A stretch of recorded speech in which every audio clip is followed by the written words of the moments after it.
Okay, so this is a biomechanical analysis of your running technique.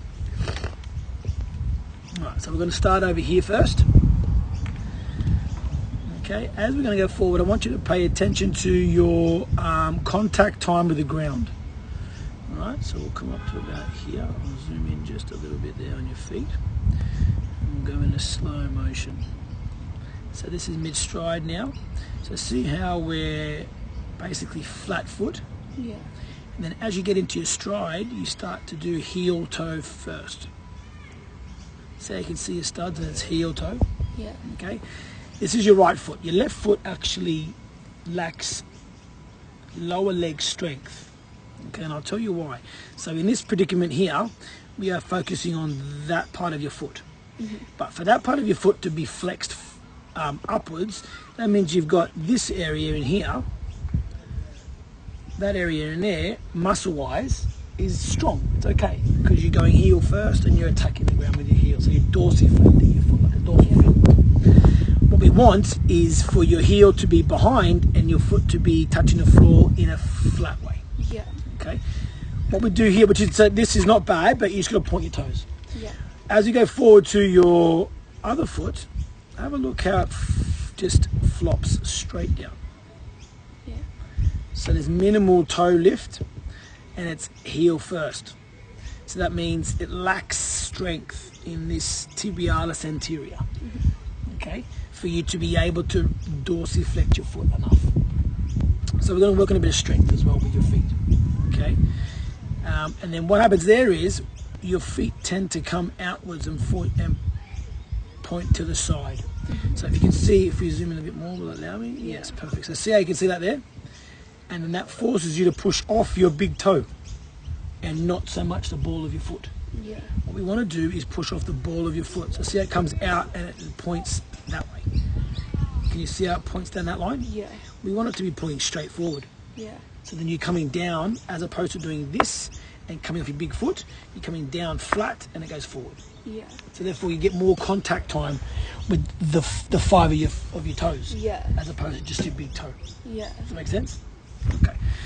So we've got to fix up that as well. As we zoom out, so the right leg isn't as bad as the left, but you can see how we're not in line with the body, right? So we're focusing on that placement here, where that one comes down that way. Mm-hmm. And then your knee points out. No, yeah, but it points inwards. So if you can see how that comes across in that way. So as we're coming forward, it bends into there because I was pointing in this direction. And then your hip is in alignment there. So we're here. So you can see how the edge of the toe is on the blue line, which is directly in line with your hip, but everything else is inwards. Yeah. So they're out of alignment. See how we're getting pretty technical at the moment, but if we can fix up just the alignment issues, her coordination will increase. Yeah.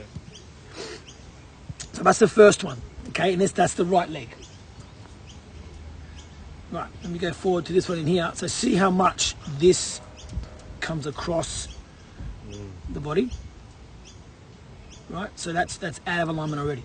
Yeah. Okay, and then the foot, you can see the foot's coming out and going that way.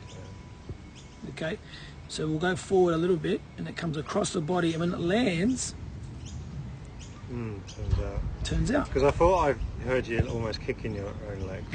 Yeah, but have a look at the ankle and the displacement in it. So when she, it turns. So when she lands, so it should be landing straight now on the toe and coming forward.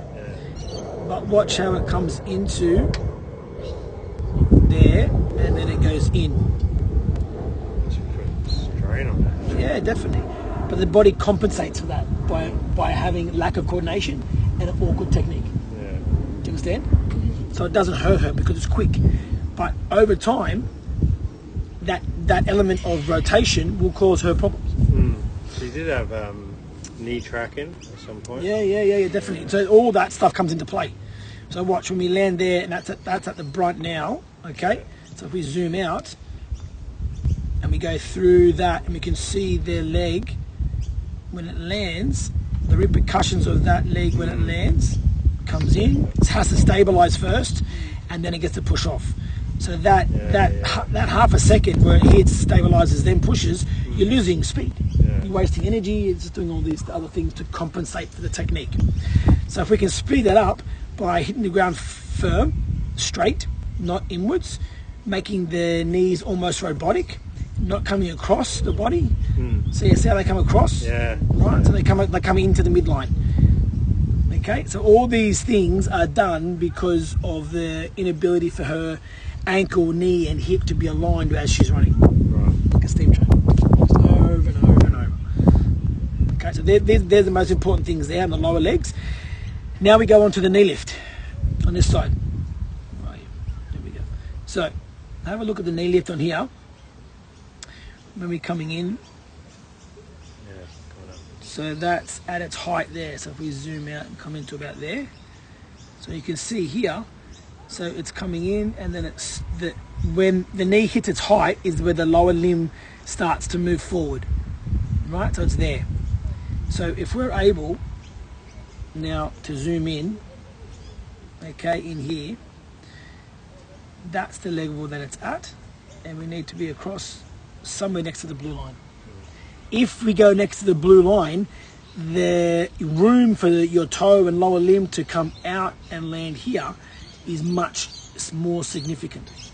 If you keep it low, there's no room for it to extend, Yeah. shortening the hamstring. Yeah. If we open it, lengthen the hamstring, we allow the bottom limb to come out and land further. So therefore she's covering more distance from point A to point B in her stride. So there's more stride distance. So if you're covering more stride in every stride you do, that means you get to the ball faster. And most of that can be changed by the height of your knee. But we've got to put some strength in the legs. Yeah. Right? Hip flexor strength, quad strength. These are the things that we've got to build. Yeah. Okay? So we go forward into there and we're able to see out. Alrighty? So these are the things that we're going to work on leading forward. And then there's a whole other session going to be based on upper body and how we move and run it up.